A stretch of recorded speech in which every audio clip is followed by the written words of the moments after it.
ராமருக்கும் ராவணாசுரனுக்கும் என்னதாங்க பிரச்சனை? வெறுமனே வந்துட்டு இது mythic epic story, just fantasy, ethics அப்படின்னு சொல்லிட்டு புத்தகங்கள் வழியாக தூக்கி பக்கத்தில் வச்சிடாதீங்க. பரலோகத்துக்கும் பூமிக்கும் நடந்த ஒரு மிகப்பெரிய ஒரு போர் சண்டை தான் இந்த ஒரு ராமாயணம். இந்த ராமாயணம் அப்படின்றதே வந்து ரொம்ப அழகாக வால்மீகி மட்டும் இல்லைங்க, பல ரிஷிகள் வந்து இதுக்கு ஒத்துழைச்சு அதை வந்துட்டு ரெக்கார்ட் பண்ணது தான் வந்து இந்த ராமாயணம். இது வந்து ஒரே ஒரு வால்மீகி எழுதினது மட்டும் அல்ல, பல ரிஷிகள், பல சித்தர்கள், ஞானிகள், அப்பேற்பட்ட பேரறிவு கொண்ட காட்ஸ், தி டெமிகாட்ஸ் இங்கே வந்து இத்தனை விஷயங்களையும் மக்கள்கிட்ட இப்போ இந்த கலியுகத்துக்கு சொல்லிட்டு போயிருக்கிறாங்க. இத்தனை பேரும் எதுக்காக தான் வந்து சண்டை போட்டுக்கிட்டாங்க? Ravanasuran is not just a human, is a demonic creature. One half is a holy, the other half is a evil. அப்படி தான் நம்ம இன்றைக்கி மனிதர்கள் எல்லோரும் வாழ்ந்துக்கிட்டு இருக்கோம். ராவணாசுரன் அப்படின்ற ஒரு பேரில் அசுரர்களுடைய ஒரு மிகப்பெரிய ஒரு ரெஃபரன்ஸ் இருக்குது. ஆனால் ராவணாசுரன் உடைய உண்மையான பெயர், தமிழ் பெயர், அது என்னன்றது இப்போ வரைக்குமே சீக்ரெட்டாகவே வந்து மறைமுகமாக வச்சுருக்கிறாங்க. போர் நடக்கும்போது வெறுமனே இதுக்காக போர் நடந்தது, சீதாவை கூட்டிகிட்டு போனார். This is the war between so many demonic entities, aliens, அசுரர்கள், demonic creatures, reptilians, shape shifters, ஒரு பக்கம் மனிதர்கள், ஒரு பக்கம் பரலோகத்துலேருந்து வந்த டெமி காட்ஸ். அஃப்கோர்ஸ் அந்த டெமி காட்ஸ் தான் ராமா த லார்ட். நிறைய பேருக்கு டட்டாக்காவை பற்றி தெரியாது. Tataka is a very monstrous female. அந்த ஃபீமேலோட ஹைட் எவ்வளோன்னு தெரியுமா உங்களுக்கு? சொன்னால் வந்து ஹார்ட் அட்டாக்கே வந்துடும். எதற்காக? டைனோசர்ஸ் ராமாயண காலத்தில் இருந்தது. Dino versus divine, episode 2. Let's get in. ஒரே ஒரு எரிக்கல். இது அனுப்புனவர் யார்? எதற்காக பூமியில் நோக்கி வந்தது? எதற்காக இத்தனை டைனோசர்களும் அழிஞ்சது? அப்படி இந்த பிராணிகள் என்ன தவறு செஞ்சது? இதற்கும் புராணங்களுக்கும் என்ன தொடர்பு?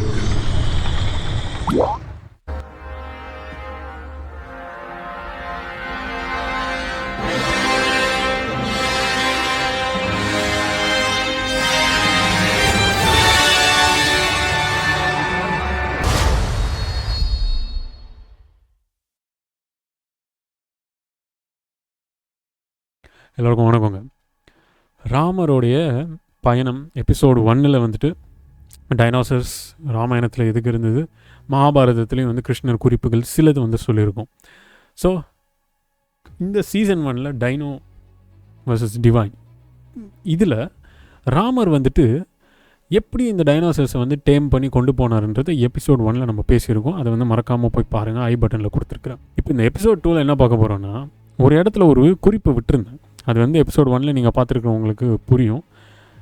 ஒரு இடத்துல விபீஷணன் கிட்ட ராமர் வந்துட்டு, இந்த ஆட்சி இதோடு முடியக்கூடாது, நீ இத்தனை ராட்சசர்களையும் கூட்டிக்கிட்டு இவங்களுக்கு நல்வழியில் தர்மமான ஒரு ஸ்தாமிதத்தை நீ வந்துட்டு ரூலர்ஷிப் கொடுத்து நீ இவங்களை கூட்டிகிட்டு பூலோகாடிக்குள்ளே போயிடு அப்படின்னு சொல்கிறாரு. அப்போ விபீஷணன் வந்துட்டு சரி கட்டளை கொடுத்தது ராமர் அப்படின்னு சொல்லிட்டு ஓகேன்னு சொன்னோன்னே, ராமர் வந்து நிறைய பேர் வந்து இதை மிஸ்இன்டர்பிரேட் பண்ணிக்கிறீங்க. ராமாயணத்தில் ஒரு நாளில் வந்து பறந்து போய் புஷ்பக விமானத்தில் திரும்ப வந்துட்டு ராமர் வந்து அயோத்தியாவுக்கு வந்துடுறாரு. ஆனால் இப்போது நிறைய பேர் என்ன நினைக்கிறாங்க, 21 நாள் ஆச்சு ராமர் வந்து கால் பாதத்தில் நடந்து போனார் ஸ்ரீலங்கைக்கு, இந்தியாவுக்கு அப்படின்னு சொல்லிட்டு நிறைய இடங்களில் வந்து இப்படி ஃபேக் நியூஸ் பரப்புறீங்க. ஆனால் அது உண்மை அல்ல. இந்த ஒரிஜினல் சோர்ஸே என்ன சொல்லுதுன்னா, அவர் இப்படி தான் பயணிச்சிருக்காருன்னு சொல்லுது. அதனால் வந்துட்டு இதெல்லாமே ஃபால்ஸான ஸ்ப்ரெட் நியூஸை வந்து எடுத்துகிட்டு வராதிங்க. This is another very good fact and information. இங்கே இன்னொரு விஷயம் என்னன்றது பார்த்தீங்கன்னா, டீட்டெயிலாக ஒரு விஷயம் குறித்து பாருங்கள். விபீஷணர் யாரை கூட்டிக்கிட்டு இப்போ வரைக்குமே ஆட்சி ஆண்டுட்டு இருக்கிறாருங்க, ஆட்சி ஆள்றாரு. He is not ruling just ஏதோ ஒரு சின்ன இடத்துல ஒரு ரூல் பண்ணல, மொத்த மித்திக்கல் கிரியேச்சர்ஸுமே விபீஷணன் ஆண்டுகிட்டு இருக்கிறாரு. அண்ட் விபீஷணனுக்கு சிரஞ்சீவி வரம் பெற்றது ரொம்ப ரொம்ப கஷ்டமாக இருந்தது. அவருக்கு அந்த வரம் கிடைக்கிறதே அவ்வளோ கஷ்டமாக இருந்தது. அந்த வரம் வந்து அவர் கிடைச்ச பிறகு he has now become a king. இப்போ இந்த கலியுகத்துலேயுமே விபீஷணன் இருக்கிறாரு. அண்டார்டிகாவோடைய அண்டர் கிரவுண்ட்ஸில் அந்த ஓஷன்ஸ்லலாம் நிறைய நீங்கள் வந்து எக்ஸ்கவேட் பண்ணிங்கன்னா அழகாக வந்து உண்மைகள் தெரிஞ்சிடும். அண்ட் ஆல்சோ இப்போ நீங்கள் வந்து ஸ்க்ரீனில் பார்க்கலாம், அண்டார்டிகாவில் இல்லாத ஒரு ரகசியமே இல்லை. எவ்வளவோ ரகசியங்கள் அண்டார்டிகாவில் புதஞ்சு கிடக்கு. 90% உலகமே அந்த அண்டார்டிகாவில் தான் புதஞ்சிருக்கு. இப்போ நம்ம பார்த்துட்டு இருக்கிற உலகம் 10% தான். அப்போ 90% அண்டார்டிகாவில் என்ன நடக்குது, இதெல்லாம் வந்து நம்ம எபிசோட் 3ல் பேசுவோம். எபிசோட் 2ல் அண்டார்டிகாவை பற்றி குறிப்பாக சின்ன சின்ன விஷயங்களை பற்றி நம்ம பேசுவோம். அப்போ இருந்த அண்டார்டிகா எப்படி இருந்தது, அப்போ அது வந்து ஐஸாக இருந்ததா, கிடையாது. அண்டார்டிகா எப்படி இருந்தது அப்படின்னா, கொஞ்சம் ஐஸு, மீதி எல்லாம் land mass, full greenish. And கொஞ்சம் பார்த்தீங்கன்னா இந்த ஒரு கேனன்ஸ்ன்னு சொல்லுவாங்க, கிராண்ட் கேனியான்ஸ்ன்னு சொல்லுவாங்க, இந்த யூஎஸ்லலாம் பார்த்தீங்கன்னா அது இருக்கும். இப்போயுமே அண்டார்டிகாவில் ஐஸோடு ரொப்பப்பட்டிருக்கு தவிர அந்த ஐஸ் இல்லைன்னா அது எல்லாமே கிராண்ட் கேனியன்ஸ் தான். அமெரிக்காவில் வந்துட்டு இப்போ ஐஸ் வந்ததுன்னா எப்படி இருக்கும், அந்த கிராண்ட் கேனியன்ஸில் பெரிய பெரிய பெரிய மலைகள், இது ஸ்டீப் கட் மவுண்டன்ஸ். அது அந்த ஒரு ஸ்டீப் கட் மவுண்டன்ஸில் ஃபுல்லாகவே பார்த்தீங்கன்னா ரெட்டிஷாக ப்ரௌனிஷாக டெசர்ட் ஷேப்பில் அந்த கலரில் இருக்கும். அது மாதிரி தான் இந்த அண்டார்டிகாவில் அப்போது ராமாயண காலத்தில் இருந்தது. சரிங்க, ராமாயணம் எந்த காலத்தில் நடந்ததுங்க அப்படின்றது கேள்வி இருந்ததுன்னா, வால்மீகி ராமாயணம் 1.5 கோடி வருஷம் முன்னாடி நடந்தது. அப்போ அந்த 1.5 கோடி வருஷம் முன்னாடி ஜெயன்ஸு, சும்மா அப்படி நீங்கள் வந்தாலே ஜெயன்ஸு, ராமரே பார்த்தீங்கன்னா 15 அடி. அப்போ தான் அந்த மனிதர்களுடைய தொடர்பே வந்து இங்கே வர ஆரம்பிச்சுது. மனிதர்களுடைய சிஸ்டம், அந்த டிஎன்ஏவே வந்து இங்கே உருவாக்கப்பட்டது. அதுக்கு முன்னால் பார்த்தீங்கன்னா காட்டுவாசிகள், ட்ரைப்ஸு, சண்டைகள், போர், கண்டதை சாப்பிட்றது, எப்படியோ வாழ்கிறது, எதுக்கு பிறப்பு வந்தது, பகவான் எதுக்கு இந்த பிறப்பு கொடுத்தாருன்றது தெரியாமல் இருந்தது. இது உள்ள தான் ஆதியோகி வந்துட்டு, இது ஒரு குவிக்கான ஸ்டோரி. ஆதியோகி உள்ளே வந்துட்டு அதுக்கப்புறமா இத்தனை சப்தரிஷிகள் உருவாகி, சப்தரிஷிகள் இங்கேருந்து வந்தவங்க இல்லை, சப்தரிஷிகள் பல அண்டங்கள், பல கேலக்சிலேருந்து இங்கே வந்திருக்காங்க. அங்கேருந்து வந்த சப்தரிஷிகளை ட்ரெயின் பண்ணவர் ஆதியோகி. ஆதியோகி ரொம்ப ஹைட்டு, ஜெயண்ட் அவர். அப்பேற்பட்டவர் இவங்களையும் ட்ரெயின் பண்ணி, இந்த 7 பேர் ஜெயன்ஸு, இவங்க பல காண்டினென்ட்ஸ் போய் பல விஷயங்கள் பில்டு பண்ணி, அண்ட் இவங்க வந்து டெமானிக் என்டிட்டிஸ் எல்லாரையுமே வந்து தூக்கி போட்டு முடிச்சிட்டாங்க. அதுக்கப்புறமா மிந்து போன மீதி சிவிலைசேஷன்ஸ் தான் உருவாகி அப்படி வந்தது தான் இந்த ராமாயணம், மகாபாரதம், நம்ம மனிதர்களுடைய இப்போ இருக்கிற கலியுகம் உட்பட. வெரி குட் பாயிண்ட் வந்து இந்த இன்ஃபர்மேஷனில் உங்களுக்கு கிடச்சிருக்கும். ஸோ நிறைய பேர் சிவம் அப்படின்னு சொல்கிற ஒரு பொருள் யார் அப்படின்றது இப்போ வரைக்குமே வந்துட்டு பல மகான்கள், ஈவன் அந்த ரிஷிகள் எல்லாருமே குறிக்கிறது மேலே. அந்த மேலே அடையணும்னா தனக்குள்ளே அடையணும், தனக்குள்ளே அடைஞ்சால் அந்த மேலே என்னன்றது தெரியும். அப்போ தனக்குள்ளே தேடும்போது மேலே என்னன்றது தெரியுதுன்றதை ஸ்பஷ்டமாக சொல்லியிருக்கிறாங்க. It's a very epic story, reality, scientific, beyond சயின்ஸ்னு சொல்லலாம். அப்போது ராவண லங்கையில் ராவணன் ஆளும்போது how much power he was witnessing, எவ்வளோ ஒரு பவர் அவர்கிட்ட இருந்தது. தியானம் மூலியமாக ஒன்று, மீதி பலம் வந்து பார்த்திங்கன்னா ஃபுல் அண்ட் ஃபுல்லாக அவர் வந்து ஒரு ஃபிகராக ஒரு பலமானது. அதே மாதிரி நிறைய பேருக்கு ஒரு கேள்வி இருக்குங்க, எப்படி ராமாயணத்தை ஆராய்ஞ்சு பார்க்குறது?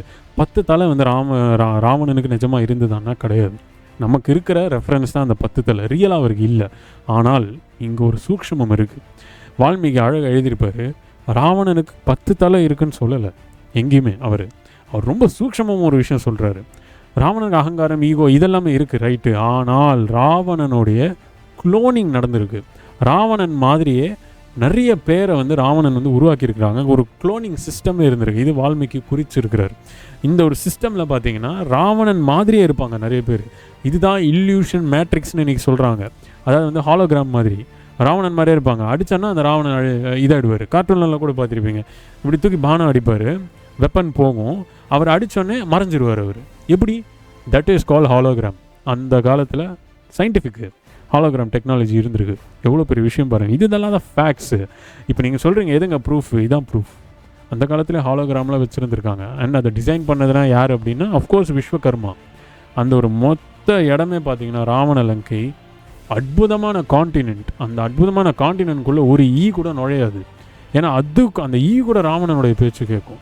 ஃபுல்லாக ராட்சசர்கள், டைனோசர்ஸ், டீரெக்ஸ், அந்த CCTV, HUD technology, hologram technology எல்லாமே இங்கே இருந்தது. இதெல்லாம் சர்வ சாதாரணம். இதை விட பெரிய பெரிய விஷயங்கள்லாம் இருந்தது.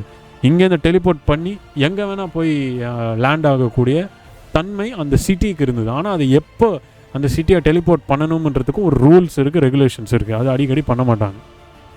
இப்பேற்பட்ட ராட்சசர்கள், அசுரர்கள் 80 ஃபீட்டு, 250 ஃபீட்டு, 300 ஃபீட் வரைக்கும் இருக்கக்கூடிய ஜந்துக்கள்லாம் இருந்தது. எப்படி சொல்கிறதுனே புரியாது நமக்கு. அவ்வளோ அற்புதமாக பயங்கரமாக இருக்கும். அதை வந்து இவ்வளோண்டு சராசரி மனிதன் இவ்வளோ பெரிய ஒரு என்டிட்டியை பார்க்குற மாதிரி அற்புதமான ஒரு ஃபீல் கிடைக்கும்.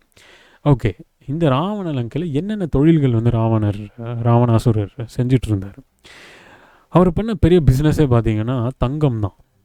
World full of gold. இந்த கோல்டை வந்துட்டு முழுக்க எல்லா வேர்ல்டுலேருந்து இருக்கிற கோல்டை எடுத்துகிட்டு வந்து இவர்கிட்ட வச்சுக்கிட்டார். எங்கெல்லாம் இப்போ கேஜிஎஃப் மாதிரி தான் இருக்கும் இது சொல்ல போனால். கோல்டு ஃபஸ்ட்டு பிஸ்னஸ் அதுதான். தொழில் முழுக்க வேர்ல்டு ஃபுல் ட்ரேடிங் அங்கே தான் இருந்தது. ஒரு கட்டத்தில் வந்துட்டு அயோத்தியாவில் இருக்கிற சில பேர் கூட ராவணாசுரன் கூட தொடர்பில் இருந்திருக்கிறாங்க சூக்ஷமமாக. அயோத்தியா அழிஞ்சதுக்கும் காரணமும் அதுதான். ஏன்னா ராவணாசுரன் மாதிரி ஒரு ஆள்கிட்ட தொடர்பில் இருக்கக்கூடாது, அப்படி கூட இருந்திருக்கிறாங்க. இது ரிஷிகள் வந்துட்டு கண்டுபிடிக்காமல், இல்லை ரிஷிகளுக்கு தெரிஞ்சும் இப்படி தான் வந்து விதி போகணுன்னு இருக்குது அப்படின்னு விட்டுட்டான். ஓகே, இங்கே ஒரு அற்புதமான ஒரு கதை இருக்குதுங்க, ஃபேக்ட்டு. ராவணாசுரன் வந்துட்டு பல பேரை உருவாக்குறாங்க, பல பேரை. அதுக்குன்னு தனி லெபார்ட்ரி இருக்குது. அந்த லெபார்ட்ரி வந்து ஒரு மலையில் வந்து வச்சுருக்கிறாரு. அந்த மலை வந்து பார்த்திங்கன்னா வந்துட்டு இப்போ இருக்கிற ஸ்ரீலங்கா. இப்போ நிறைய பேர் சொல்கிறாங்க அங்கே வந்துட்டு ஒரு ஸ்ரீலங்காவில் நீங்கள் பார்க்கலாம். இந்த இடம் வந்துட்டு எல்லாருமே ராவண லங்கை இதுதான் அப்படின்றாங்க. எவ்வளோ ஒரு சின்ன இடத்த போய்ட்டு ராவண லங்கைன்றீங்க. This is just laboratory. இந்த இடம் தான் லெபார்ட்ரி. இதோட இடம் பார்த்திங்கன்னா ஃபுல்லாக கிளாஸ், அந்த ஒரு பறவையோட கிளாஸ் இருக்கிற மாதிரி, ராட்சசங்கள் இருக்கிற மாதிரி இருக்கும். இந்த இடத்துக்குள்ளே தான் லெபார்ட்ரி இருந்திருக்கு. இந்த ஹைட்டு அளவுக்கு பீயிங்ஸுமே இருந்திருக்கிறாங்க. இது உள்ள நுழைஞ்சு போய் சூக்ஷ்மமாக அது உள்ளே வந்து டிசைன் பண்ணி டிஎன்ஏ ஆர்என்ஏ டிரான்ஸ்மிஷன் பண்ணி அதுலேருந்து வெளியே கொண்டு வர டிரான்ஸ்மியூட்டேட் பண்ணுவாங்க. ஒரு ஹியூமன்லேருந்து ஒரு ஜந்து மியூட்டேஷன், அந்த ஜந்துலேருந்து இன்னொரு தலை மியூட்டேஷன், இந்த மாதிரி மியூட்டேட் பண்ணப்பட்டது தான் வெரி ஹைலி அட்வான்ஸ்டு பீயிங்ஸ். இது வந்து அரக்கர்கள், அதை விட கொடுமையான பீயிங்ஸை வந்து அங்கே ராவணாசுரன் உருவாக்குறாரு. ஆர்டர் பண்ணி அங்கே போய் அவரே பர்சனலாக பார்த்து இதெல்லாமே உருவாக்குறாரு. இப்போ ஏற்பட்ட பீயிங்ஸ் எல்லாமே வெளியில் கொண்டு வந்து அது எல்லாத்தையுமே டேம் பண்ணி அங்கேயே வச்சு, அதில் வந்து சில இதெல்லாம் ரொம்ப கரடமோடாக இருக்கும், அது எல்லாத்தையுமே பிடிச்சி அழிச்சிடுறாரு இவர். அங்கேயே வெட்டி தூக்கி போட்டு அதையும் வந்து திரும்ப சாப்பாடாக இந்த அசுரர்களுக்கும் ரெப்டீலியன்ஸுக்கும் கொடுக்குறாரு. இங்கே இன்னொரு விஷயம் இருக்குது. நம்ம பூமியில் வந்து வெறும் மனிதர்கள் மட்டும் தோன்றலை. நம்மளோட வந்து ரெப்டீலியன்ஸ், பல நாக உலகங்கள், நாகராஜாக்கள், அதாவது வந்து சிரஸில் வந்து பார்த்திங்கன்னா ஒரு 6 தலை இருக்கும், பாம்பு மாதிரி. இப்படி அதில் வந்து 2 தலை இப்படி இருக்கும். ஒன்று தான் மெயின் தலை இருக்கும், அதுக்கு ஒரே கண் இருக்கும். இப்போ ஏற்பட்ட பீயிங்ஸ்லாம் இருந்திருக்கு இங்கே. உண்மையிலேயே இந்த பீயிங்ஸ்லாம் என்னென்னா கொஞ்சம் டிவைன் பீயிங்ஸ் தான். இது ரொம்ப வந்து யாரையும் தொல்லை பண்ணாது. ஆனால் இந்த பீயிங்ஸ் எல்லாமே என்ன பண்ணியிருக்கு அப்படின்னா, ஒரு கட்டத்தில் ராவணாசுரன் சொன்ன பேச்சை கட்டாயமாக கேட்டாகணுன்ற ஒரு நிலைக்கு வந்ததுனால எல்லா கும்பலையும், வேர்ல்டில் இருக்கிற ஒரு ஸ்பீசிஸையும் விடலைங்க ராவணாசுரன். எல்லாத்தையுமே ராவணன் வந்து ஃபுல்லாக ஆக்கிரமம், எல்லாத்தையுமே போய் கேப்சர்ட் எக்ஸப்ட் ராமர்கிட்ட இருக்கிற அவருக்கு ஒரு சாபம் போல் ராவணாசுரனுக்கு. கண்டிப்பாக அது ஒரு சாபமும் இருக்குது. பூர்வ ஜென்ம சாபங்களால் தான் அவர் இங்கே வந்து பூமிக்கு வருவார் ராவணாசுரன். ஸோ இங்கே ராமர் கையில் தான் அவர் காலி ஆகணும்னு எழுதப்பட்டிருக்கு ஆல்ரெடி. முழு வேர்ல்டுக்கு இங்கே தான் ஷாக் இருக்குது. முழு வேர்ல்டுக்கு ஃப்ரீயாக தங்கம் கொடுக்குறேன்னு அனௌன்ஸ் பண்ணுறாரு. ஓகேவா? ஏன் அனௌன்ஸ் பண்ணுறாரு அப்படின்றத நல்லா பாருங்கள். சரியான ஸ்கெட்சு. ராவணாசுரன்னா சும்மா இல்லை. அனௌன்ஸ் பண்ணிவிட்டு ராவணாசுரன் காணாமல் போயிட்டார். எங்கே ராவணாசுரன் போனான்னு தெரியாது, ராவணன் எங்கே போனார்னு தெரியாது. தம்பி தேடுறாரு, எல்லோரும் தேடுறாங்க, மந்திரிகள் தேடுறாங்க, அத்தனை அசுரர்களும் தேடுறாங்க. ஆனால் எல்லாருமே அழகாக ஜம்முன்னு சாப்பிட்டுக்கிட்டு எல்லாருமே ஹாப்பியாக தான் இருக்காங்க அந்த இடத்துல. ராட்சசர்கள் சொல்லிட்டு போயிட்டார், ஃப்ரீயாக தங்கம் கொடுக்குறேன் அப்படின்னு சொல்லிட்டு போயிட்டார். சொல்லிவிட்டு டிஸ்ட்ரிபியூஷனுக்கு ரெடியாக இருக்குது. எல்லாருமே ஃப்ரீ தங்கத்தை வந்து எல்லாருக்கும் கொடுக்க ஆரம்பிச்சிட்டாங்க. அப்போ ராவணாசுரன் போயிட்டு தவத்தில் இருக்கிறார். ஃபுல் தபஸ், பல வருஷம் தபஸ், சும்மா இல்லைங்க, பல வருஷம். எல்லாரை விட அதிக தபஸ் பண்ணது ராவணாசுரன் தான் அந்த ராமாயணத்தில். அப்பேற்பட்ட மகானாக இருந்தார் அவர் அந்த ஒரு காலகட்டத்தில். அங்கே தான் தப்பு பண்ணுறாரு, அங்கே சாமி மாட்டிக்கினார் அவர். எங்கே தப்பு பண்ணுறாரு தெரியுமா? அந்த தவத்தை பண்ணிவிட்டு அந்த தவத்தில் சிவமே உணர்ந்துட்டார். உணர்ந்து அங்கேருந்து வெளியில் வராரு. வரும்போது கொஞ்சம் நல்லவராக மாறிட்டார். இந்த ஒரு ஃபேக்ட்டு நிறைய பேருக்கு புரிய மாட்டேங்குது. நிறைய பேர் இதை வந்து தெரிஞ்சுக்கவே மாட்டேங்கிறாங்க. ஆக்சுவலாக இந்த இடத்துல தான் ஒரு பெரிய யுத்தமே நடக்குது, ஸ்டார்ட் ஆகுது. இவர் எப்போ நல்லவராக மாறி திரும்ப வராரோ அப்போ தான் திரும்ப இவங்களுக்குள்ளே இருக்கிற கவுன்சில்லாம் இருக்குது இல்லையா, இவர் நல்லவராக மாறிட்டார்ல, இத்தனை பேரும் வந்து அரக்கர்களுக்கு நீங்கள் நல்லதுன்றதை எடுத்துகிட்டு வந்தாலே உங்களை கொன்றுவாங்க. இவர் அங்கே ஒரு டிவைனாக போய் உட்காரும்போது அத்தனை அசுரர்களுக்கும் பகை ராவணன் மேலே. அப்போ இவர் சொல்கிறாரு, இந்த கவுன்சிலர்ஸ்லாம் சொல்கிறாங்க, நீ வந்து ரொம்ப தப்பு பண்ணிட்ட, நீ வந்து இதே மாதிரி வாழ்ந்துட்ட அப்படின்னா நம்மளுடைய பரம்பரையும் இல்லை, நம்மளுடைய ஜெனரேஷன்ஸ் என்ன பேசும் ஒன்று, நீ என்ன அப்படின்னு சொல்லிட்டு அது இதுன்னு சொல்லி அவரை பிரெயின் வாஷ் பண்ணிவிட்டு அவரை வந்து முழுக்க முழுக்க அழிக்கணும்ன்ற ஒரு எண்ணத்துக்குள்ளே வந்த பிறகு ராவணாசுரன் கொஞ்சம் நான் தாமதமாகும்பா, ஒரு 7 நாள் நான் போயிட்டு வரேன். அந்த 7 நாள் போயிட்டு வர்றாரு. 7 நாள் எங்கே போனார் அப்படின்றத நல்லா கேட்டுக்கோங்க.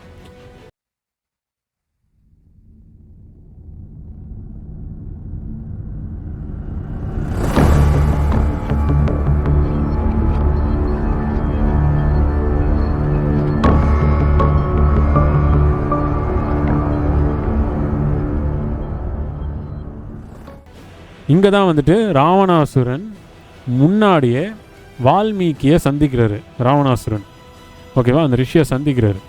ரிஷியை முன்னாடியே சந்திச்சுட்டு எனக்கு என்னமோ கீடாக இருக்குது, திரும்ப வந்து நான் எப்படி இது பண்ண முடியும். அப்போ வால்மீகி சொல்கிறாரு, உன்னுடைய ஒரு பவிஷ்யத் ஃப்யூச்சர் வந்து யூ ஹாவ் டு, நீ இதெல்லாம் தான் அழிஞ்சாகணுன்றது இருக்குது. இது முடித்த பிறகு தான் உனக்கு மோட்சம் கிடைக்கும். ஆனால் நீ இதெல்லாம் பட்டு தான் ஆகணும். உனக்கு 100% வர வேண்டிய பாவம் 50% தான் வரும். அதனால் இந்த 50% அழிச்சுக்கோ அப்படின்னு ஒன்று வால்மீகி கிட்ட ஆசீர்வாதம் வாங்கிட்டு திரும்ப போகிறாரு ராவணாசுரன்.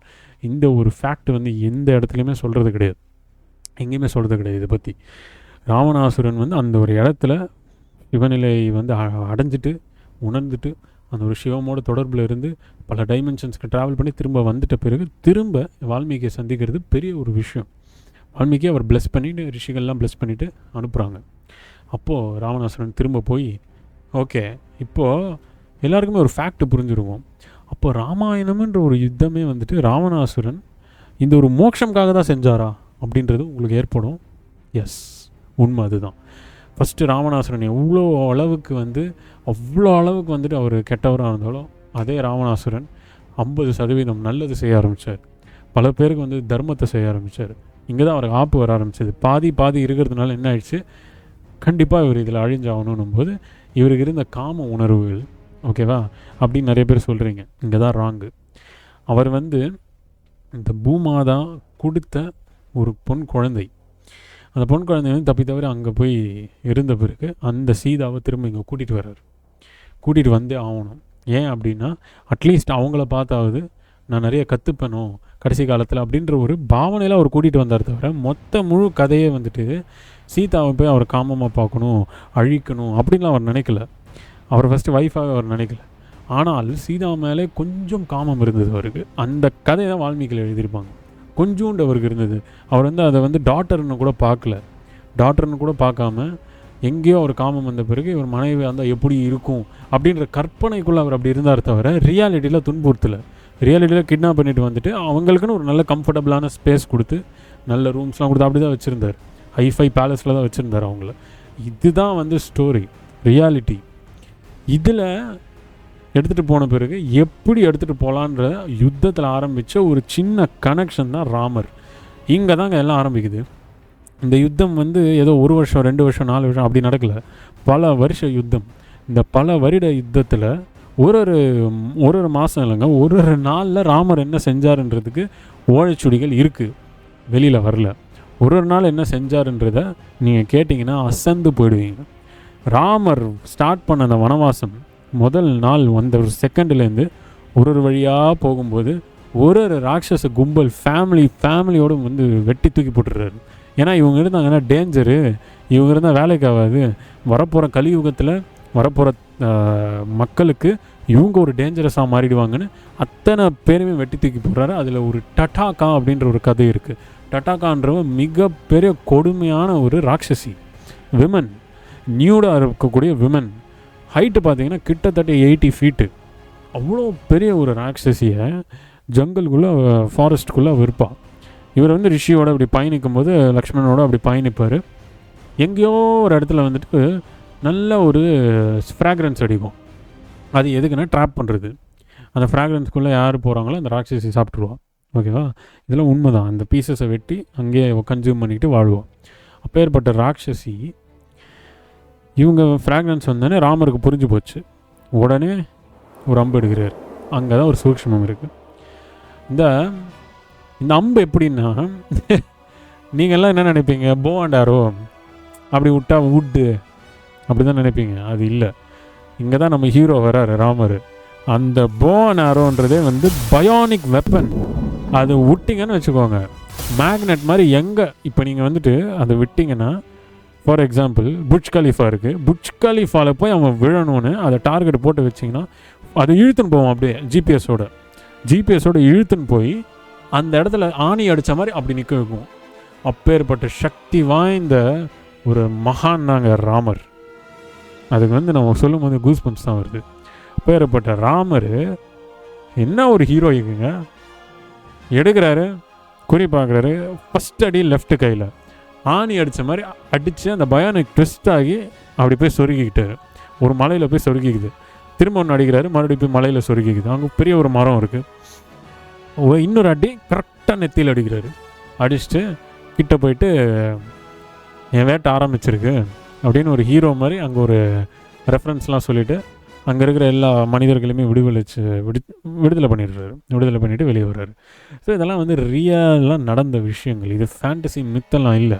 இந்த காலத்தில் கன் அடித்து சுட்டான்னு சொல்லிட்டு நம்ம சொல்கிறோம் அப்படின்னா, பல 5000 வருஷம் கழித்து ஒரு யுகத்தில் எப்படிப்பா கன் இருந்தது, இந்த மனிதர்கள்லாம் வந்து சின்ன கல் வச்சு விளையாடிட்டு இருந்தவங்க அப்படின்னு நம்ம சொல்லுவோம். அவங்க சொல்லுவாங்க நம்மளை பார்த்து. ஆனால் இங்கே கன் இருந்தது உங்களுக்கு தானே தெரியும். ஏன்னா ப்ரூஃபு இல்லாமல் போயிடும். அந்த காலத்தில் இந்த ஓலைச்சுடிகள்லாம் எத்திக்ஸாக வச்சுட்டு இந்த ப்ரூஃப் இருக்கணுன்றதுக்காக இதெல்லாம் செஞ்சாங்க. அதனால் இப்போ நமக்கு இதெல்லாம் தெரியுது. இப்படி ஆரம்பித்த யுத்தம் ஒவ்வொரு ராட்சசியாக வந்து தூக்கி போட்டு போயிட்டே இருந்தார். அந்த போகிற வழிகளில் தான் டிஃப்ரெண்ட் கிரியேச்சர்ஸ் பார்க்குறாரு. ராமருக்கே வந்து ஆச்சரியமாக இருக்குது. அந்த கிரியேச்சர்ஸ்லாம் எப்படி இருக்குன்னா, அதில் வந்து இன்னொரு குறிப்பு இருக்குது. சேபர் டூத் டைகர்னு நீங்கள் கேள்விப்பட்டிருப்பீங்க. சேபர் டூத் இருக்கும், சேபர் டூத் டைகர்னுவாங்க. அந்த டைகருடைய ஒரு ஹைப்ரிட் இருந்திருக்கு. அந்த டைகர் மாதிரி இருக்கும், பீகாக் மாதிரி வந்து பார்த்திங்கன்னா பின்னாடி வால் இருக்கும் அதுக்கு. இதெல்லாம் பார்த்துட்டு அவர் மிரண்டுறாரு. என்னப்பா நடக்குது அப்படின்னா, இதெல்லாம் யாரோட வேலைன்னு நீ நினைக்கிற அப்படின்னும் போது எனக்கு புரியல அப்படின்னோடனே, இதெல்லாமே ராவணாசுரனுடைய வேலை.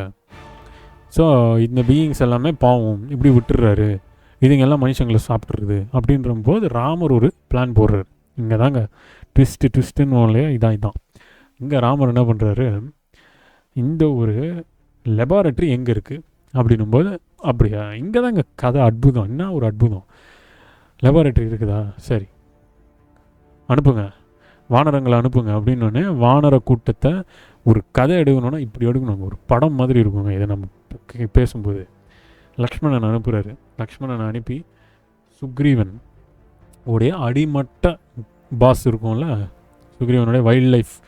வானரங்கள்னால் வந்துட்டு குரங்கு இல்லைங்க. வானரங்கள் வந்து ஹை லைஃப் ட்ரைபல். அது வந்து கொரிலான்னு சொல்லலாம், ஹியூமன் ஹைப்ரிட்னு சொல்லலாம். அவங்க வாழும்போது அப்படி வாழ்ந்துருக்காங்க. காட்டுவாசிங்க ரொம்ப பவர்ஃபுல். ஒரு அடி அடிச்ச மரமே சாஞ்சிரும், மரத்தை தூக்கி வீசலாம், அப்பேற்பட்ட பவர்ஃபுல்.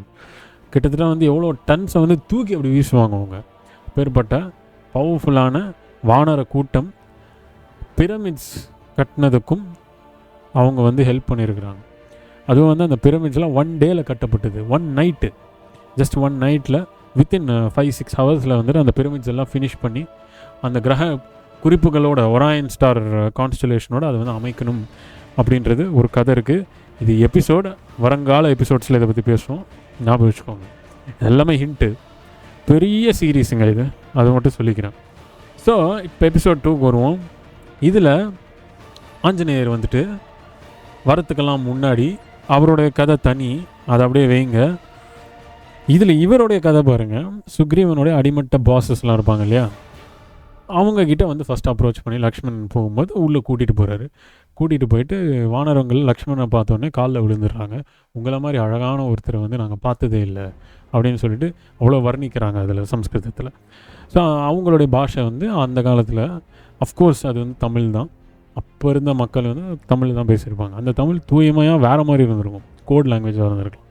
அப்படி பேசும்போது இந்த வானர கூட்டங்கள் எல்லாருமே வந்து ஓஹோ இப்படி இருக்குதா, சீதையை கூட்டிகிட்டு போயிருக்கிறாங்களா, சரி அப்படின்னு சொல்லிவிட்டு அந்த வானர கூட்டத்தில் இருக்க ஒரு ஹெட் பாஸ் இவங்க வந்து நீங்கள் எதுக்கு வந்திருக்கீங்கன்னு எனக்கு தெரியும், உங்களை ஒரு இடத்துக்கு கூட்டிகிட்டு போகிறேன், ஆனால் அதுக்கான காலம் வரும், அதுக்குள்ளே நீங்கள் எங்களுக்கு ஒரு ஹெல்ப் பண்ணணும். அப்படின்னு என்ன ஹெல்ப் பண்ணணும்? இந்த யுத்தம் இதெல்லாம் முடிஞ்ச பிறகு நீங்கள் எங்களுக்கு ஒரே ஒரு விஷயத்தை மட்டும் ப்ராமிஸ் பண்ணுங்கள், எங்களுக்குன்னு ஃப்யூச்சரில் ஒரு இடம் இருக்கணும், அந்த இடத்த வந்து நீங்கள் அமைச்சு கொடுக்கணும். ஆனால் மக்கள் நடுவில் நாங்கள் இருக்கக்கூடாது, மக்கள் எங்கள் பார்த்தாலே பயந்து ஓடிடுவாங்க, அதனால் மக்கள் நடுவில் நாங்கள் இல்லை, எங்களுக்குன்னு இடத்த நீங்கள் அமைச்சு கொடுக்கணும். அப்படின்னும்போது ப்ராமிஸ் பண்ணுறார் லக்ஷ்மணன், நான் அண்ணா கிட்டே பேசி இந்த விஷயத்த அப்ரூவல் வாங்கி கொடுக்குறேன். ஆஃப்டர் திஸ் வார் ஃபஸ்ட்டு நான் இதை சொல்லிவிட்டு அப்ரூவல் வாங்கிட்டு வார் முடிஞ்ச உடனே எல்லாம் முடிஞ்ச உடனே நம்ம இது பண்ணலாம் அப்படின்னு சொல்கிறாரு. அப்போ ஆரம்பிக்கிறது தான் இதெல்லாம். பாருங்கள் எவ்வளோ அழகாக இருக்குங்க. இத்தனை விஷயங்களுமே எனக்குள்ளே கிரியா நான் செய்யும்போது எனக்கு வந்த ஞானம் அதை தான் உங்ககிட்ட பகிர்ந்துக்கிறேன். எது பகிர்ந்துக்கணுமோ அதுதான் பகிர்ந்துக்கிறேன், எது பகிர்ந்துக்கக்கூடாது அதை நான் வந்து தொடவே இல்லை. ஏன்னா பல விஷயங்கள் ரகசியங்கள் இருக்குது, அதெல்லாம் வெளியில் சொல்லவே வேண்டாம். இந்த ராம யுத்தம் தொடர்ச்சிக்கெல்லாம் முன்னாடி இவ்வளோ இல்லைங்க, பல பில்லியன் ட்ரில்லியன் விஷயங்கள் வந்து நடந்துருக்கு, இன்சிடென்ட்ஸ். அந்த இன்சிடென்ட்ஸ்லாம் அவ்வளோ அற்புதம். அதை சொல்கிறதுக்கே வந்து எனக்கு அவ்வளோ ஆனந்தமாக இருக்குது. கடவுள் அதுக்கான நேரம் வந்து எனக்கு அமைச்சு உங்ககிட்ட சொல்லி அந்த புண்ணியத்தை உங்ககிட்ட வந்து உபதேசம் பண்ண வச்சுருக்கிறாரு. கேட்குற ஒருத்தருமே நீங்கள் புண்ணியவான்கள் தான். இந்த யுத்தத்தில் தொடர்ச்சி இங்கே தான் ஆரம்பிக்குது. டட்டாக்காவை காலி பண்ணுறாரு, அதுக்கு அடுத்த வரக்கூடிய நிறைய மித்திக்கல் பீயிங்ஸை பார்க்குறாரு. இப்போது இந்த வானர கூட்டத்தை வச்சு அந்த லெபார்ட்ரி எங்கே இருக்குதுன்னு அவர் தேட சொல்கிறார். அந்த லெபார்ட்ரி இப்போ நீங்கள் பார்த்துட்ருக்கிற ஸ்ரீலங்கா மேப், சிம்ஹல தீபம்ன்றாங்க இல்லையா, அந்த இடத்துக்குள்ள லெபார்ட்ரி உள்ள நிறைய நடந்துகிட்ருக்கு. அது இங்கேருந்து இவங்க ஸ்பை பண்ணி பார்க்குறாங்க. எப்படி பார்க்குறாங்க அதான் கொஸ்டின். அதுக்கு ராமர் லக்ஷ்மணன்கிட்ட சூக்ஷமாக ஒரு விஷயத்த சொல்லி அனுப்புகிறார். இவங்க வந்துட்டு வானர கூட்டங்கள் எல்லாருமே வந்துட்டு கொஞ்சம் அறிவு கொஞ்சம் கம்மி மனிதர்களை விட, but very very powerful, strong, the பேடாஸ்ன்னு சொல்லலாம். அவங்க அப்பேற்பட்ட பீப்புள் வந்துட்டு டக்குன்னு போய் மாட்டிக்கக்கூடாதுன்றதுனால அவங்களுக்கு ஒரு அம்பு கொடு அப்படின்றது. அங்கேயே அம்பு தான். அம்பு எடுத்துகிட்டு ஒரு சின்ன ஒரு ஃப்ளூட்டு மாதிரி ஒரு எக்யூப்மெண்ட், ஃப்ளூட்டு மாதிரி இப்படி இருக்கும். இந்த எக்யூப்மெண்ட்டுக்குள்ளே அம்பை சொருகி அதில் வந்து ஒரு வைடு ஓப்பனிங் இருக்கும். ஓகேவா? அது இப்படி எடுத்த உடனே அந்த எக்யூப்மெண்ட் பார்த்தீங்கன்னா டெலஸ்கோப் மாதிரி மாறிடுச்சு, லென்ஸு மாதிரி மாறிடுச்சு. அப்படி வைக்கிறாரு, வச்சு இங்கேருந்து ஒரு லுக் விட்டோன்னே அங்கே இவர் விட்ட லுக்குக்கு இந்த வானர கூட்டம் வந்து கோவம் வர ஆரம்பிச்சிச்சு. வானர கூட்டத்துக்கு ஏன் கோவம் வந்துருச்சுன்னா, அந்த இடம் வந்துட்டு மேலே பார்த்தீங்கன்னா அவ்வளோ பெரிய பறவைகள், டைனோசர்ஸ், அந்த இடத்துல வந்து ஃப்ளையிங் டைனோசர்ஸ் இருக்குது. So flying birds. அண்ட் அந்த இடத்துல வந்து ஒரு ஸ்பேஸ் ஷிப், அதுக்கு கீழே பார்த்தீங்கன்னா அக்னி வருது. இது அப்படியே வந்துட்டு குறிப்பில் இருக்குது. அந்த அக்னி வந்து பார்த்திங்கன்னா பேர்னிங், அதாவது ஃபயர். ஒரு ஸ்பேஸ் ஷிப்பில் வந்து பார்த்திங்கன்னா ஒரு ஃபயர் வந்து வெளியில் வரும். ஓகேவா? ஒரு ஷட்டிலில் அது மாதிரி அந்த ராக்கெட்லேயும் பார்த்திங்கன்னா ஃபயர் பேர்ன் ஆகிட்ருக்கும். அது மாதிரி இதில் பேர்ன் ஆகிட்டே இருக்குது ஃபயர். அப்படியே அந்த இது நிற்கிது. அந்த காலத்து டெக்னாலஜி அது இன்னும் அட்வான்ஸாக இருந்திருக்கும். அந்த இடத்துல அப்படியே இருக்குது. அதுக்கு பக்கத்தில் ஃப்ளையிங் பேர்ட்ஸ் இப்படி பறக்குது. கீழே வந்து என்ன இருக்குன்றது தெரியல. இவர் பார்த்தோன்னே ஷாக். உண்மைதான், லெபார்ட்ரியில் ஏதோ செய்கிறாங்க. ஸோ இதை தெரிஞ்சுக்கிட்ட லக்ஷ்மணன் இந்த சுக்ரீவன் கிட்ட போகிறதுக்கான பிளான்ஸ் எல்லாம் இங்கே தான் தயாராகுது. இதுக்குள்ளே ராமர் என்ன பண்ணுறாருன்னா தனியாக அப்படியே அவர் அந்த தியானத்தில் அப்படியே வால்மீகியோட நிறைய விஷயங்கள் வந்து பகிர்ந்துக்கிட்டு தொடர்பில் இருந்துக்கிட்டு அப்படி இருக்கும்போது அந்த டைமில் ரெப்டீலியன்ஸ் இங்கே தான் நீங்கள் நல்லா கவனிக்கணும். ஒரு குகையிலேருந்து அது எப்படி வரும்னு கேளுங்க நல்லா. இப்படி ஒரு ரெப்டீலியன் அப்படி வந்து எப்படி இருக்குமோ அப்படி வருது ராமரை நோக்கி. அப்போது ராமர் கண்ணை திறக்கல, எதுவுமே பண்ணல. அது அப்படியே வந்துட்டு அப்படியே ராமர்கிட்ட காலி பண்ண வருது. ஓகேவா? ராமர் வந்து ஜஸ்ட் கண்ணை திறக்கல, எதுவுமே பண்ணல. கையில் இருந்த அவர் கையில் தான், ஓகேவா, அந்த ஒரு நூல் இருக்கும் இல்லையா, அதுதான் வந்து அந்த பூனல் சொல்லுவோம். அந்த ஒரு நூலை வந்து அவர் இப்படி பிடிச்சிட்டு ஜபம் பண்ணிவிட்டு அப்படி உட்காரும்போது அந்த நூல் எவ்வளோ சக்தி வாய்ந்த அவுரா பாருங்கள். ஒரு இன்சிடெண்ட்டுமே அவ்வளோ சக்தி வாய்ந்தது. நூல் இருக்கு இல்லையா, இவர் எதுவும் செய்ய வேண்டாம், சரீரம் இல்லைல்ல, இவர் காடு. அந்த நூல் என்ன பண்ணுது, இந்த கையில் இப்படி ஒரு ஜபத்தில் இருக்கார் இல்லையா, அப்படியே அந்த நூல் ட்விஸ்ட் அடித்து அந்த கழுத்து இருக்குல்ல, அதோடைய கழுத்து அடிக்க வந்தது இல்லையா, அது கிட்ட வரைக்கும் வந்துருச்சு. அந்த கழுத்தை ஒரு செகண்டில் பிடிச்சி அப்படி கட்டி அந்த கழுத்தை நெருக்குது இந்த நூல், பூனல். இப்போ புரிஞ்சிருக்கும் பூனல் எதுக்கு போட்டாங்கன்னு, யார் போட்டாங்கன்னு. அதை நெரிச்சு அப்படியே அந்த தலையை பாதியாக வெட்டுறதுக்கு முன்னாடி ஒரு கேள்வி ராமர் கேட்குறாரு. இந்த பூமியில் பல பல ஆண்டுகளை நீங்கள் தான் இருக்கிறீங்க, இப்போ எதுக்காக என்ன வந்து அட்டாக் பண்ணுறேன், இந்த மாதிரி தான் பல மனிதர்கள் அட்டாக் பண்ணுறியா அப்படின்னு சொல்லிட்டு ஒரு கேள்வி கேட்டோடனே ராமர் காலில் அந்த பீயிங் அப்படியே காலில் விழுந்துருது, முழுக்க அப்படியே விழுந்துட்டு அழுகுது. எங்களுக்கு வந்து யாருமே வந்து எங்களை பார்க்குறது இல்லை, வந்த புதுசுலேருந்து நாங்கள் எங்களுடைய ஒரு வேலையை நாங்கள் பார்த்துக்கிட்டே இருக்கோம், ஆனால் எங்களை வந்துட்டு யாராவது ஒருத்தர் வந்துட்டு எங்களை வந்து இது மாதிரி காலி பண்ணிடணும், எங்கள் இனத்தை அழிச்சிடணும்னு நினைக்கிறாங்க, நீங்கள் தான் காப்பாற்றணும்னு. வெரி குட் ஸ்டோரி லைனுங்க, அது very good factual story line. அப்போ ராமர் வந்துட்டு அந்த பூனலை எடுத்துகிட்டு கொஞ்சம் உட்காரு அப்படின்னோடனே பணிவாக உட்காருது அந்த பீயிங் பார்க்க எப்படி இருக்குன்னா மனிதன் தான், உடம்பு ஃபுல்லாக மனிதன் உடம்பு, ஆனால் ரெப்டைலுடைய தோல், தலை ரெப்டைல் பல்லி மாதிரி இருக்கும், வால் இருக்கும். இதுக்கு ஒரு இனம் இருக்குது, அது குகை உள்ளே இருக்குது. அதோடைய லீடர் இல்லை இவர், அதோடைய கமாண்டர் வந்து இவர் அடிக்க வந்திருக்காரு. ஏன்னா வந்து இவர் காலி பண்ணால் யாராவது வந்து இவர் அடிச்சிடக்கூடாதுல்ல, அதுக்காக இவரும் இவங்களை வந்து எதாவது பண்ணிவிடுவாங்கன்னா அந்த பயத்தில் வந்து இவர் அட்டாக் பண்ணியிருக்காரு. ஆனால் அட்டாக் பண்ண முடியல, வந்தது ராமர் இல்லையா, அதனால் ஒன்றும் பண்ண முடியல. அந்த இடத்துல இந்த ஒரு பீயிங் கிட்ட அவர் சொல்கிறாரு, முழு இனமும் ஒரு யுகம் ஆளும், அந்த யுகத்தில் தர்மத்தை தான் நீங்கள் செய்யணும், அதர்மத்தை செய்யக்கூடாது, அந்த யுகம் தான் கலியுகம். புரிஞ்சு போச்சா? இப்போ இந்த யுகத்தில் ஆளக்கூடியவங்க யார்? ரெப்டிலியன்ஸ். ஆனால் நீங்கள் ஒரு சரக்கு இருக்குது, அந்த சரத்து என்னென்னா, இந்த ரூலே வந்து நாங்கள் எப்பயுமே உங்களை பார்த்துக்கிட்டு இருப்போம், நீங்கள் ஏதாவது திருட்டுத்தனம் பண்ணீங்க மொத்தமாக உங்களோட இனத்தை காலி பண்ணிவிடுவோம், அதனால் ஜாக்கிரதை ஆளுங்க, எப்பயுமே சந்தோஷமாக இருங்க, தீர்காயுஷ் போவோம் அப்படின்னு சொல்லிட்டு அமுச்சு விடுறாரு. அவர்களுக்கு ஒரே ஒரு சின்ன காடு மாதிரி கொடுக்குறாரு ராமர். ஒரு சின்ன இலை எடுத்து அதில் ஒரு காடு மாதிரி செஞ்சு எடுத்துகிட்டு போ அப்படின்றாரு. இது எதுக்குங்க அப்படின்னா, இது எடுத்துகிட்டு போ, நீ குகைக்குள்ளே போயிட்டு ஒரு தண்ணி எடுத்துக்கோ, அந்த தண்ணியில் வந்துட்டு ஃப்ளோ ஆகட்டும், அது ஃப்ளோ எங்கே போதோ அங்கே போங்க அப்படின்றாரு. அதை எடுத்துகிட்டு அப்படியே கிட்டத்தட்ட ஒரு 14 பேர் அவங்க ஃபேமிலி அவங்க எல்லோரும் அப்படி போகிறாங்க. போயிட்ட உடனே ஒரு கடல் இருக்குது, அந்த கடலுக்கும் தாண்டி போனோடனே ஒரு அக்னி பிரதேசம் இருக்குது, கொஞ்சோண்டு கடல். ஏன்னா இந்த ஒரு நிலப்பரப்பில் தான் வந்துட்டு அந்த ஒரு ரெப்டிலியன்ஸ் வாழ முடியும், ஓகேவா? அவங்களால கிரவுண்டில் வாழ முடியாது. அந்த இடத்துக்குள்ளே போன உடனே அங்கே சூரியன் இருக்குது. இவங்க மிரண்டுட்டாங்க, இது பூமி தானா இல்லை வேறு ஏதாவது ஒரு இடமா என்னென்னு தெரியலையே அப்படின்னு. திரும்ப வந்து இவங்க ராமரோட தொடர்பில் இருக்கணும்னு நினைக்கும் போது த்ரூ மெடிடேஷனில் அந்த ரெப்டிலியனும் அப்படி உட்காந்து தொடரும்போது ராமர் வந்து அவங்களுக்கு சொல்கிறாங்க, எஸ், இது வந்து இன்னர் எர்த், இந்த இன்னர் எர்த் மாதிரி பல இடங்கள் இந்த பூமியில் இருக்குது, உங்களை மாதிரி பீப்புளை வச்சுக்கிறதுக்கு தான் இது வச்சுருக்கோம், நீங்கள் இங்கே வாழலாம், இது பாக்கெட் டைமென்ஷன், ஓகேவா? இந்த இடத்துல அவங்க இப்போ வரைக்குமே இருக்காங்க கலியுகத்தில். ஸோ எபிசோட் 2ல் இவ்வளோ விஷயங்கள் வந்துட்டு ராமர் இந்த போருக்கு முன்னாடி நீங்கள் வந்து தெரிஞ்சுக்கிட்டீங்க. அப்போ இந்த ஏலியன்ஸ், அசுரர்கள், இவங்க கூட யுத்தத்தை வந்து எப்படி ராமர் பண்ண போகிறாரு, அதுக்குள்ளே ராமர் இவ்வளோ நல்லது வந்து இந்த ரெப்டிலியன்ஸ்க்கு பண்ணியிருக்கிறாரு. ரெப்டிலியன்ஸில் கெட்ட இனமும் இருக்குது, அந்த ரெப்டிலியன்ஸில் இருக்கிற கெட்ட இனம் இப்போ இருக்கா இல்லையா அப்படின்றத எபிசோட் 3 அண்ட் எபிசோட் 3ல் விபீஷணன் அண்ட் ராவணாசுரன் இவங்களுடைய ஒரு பந்தம் எப்படி இருக்குன்றத நம்ம நெக்ஸ்ட் எபிசோடில் பார்ப்போம். Take care, keep subscribe.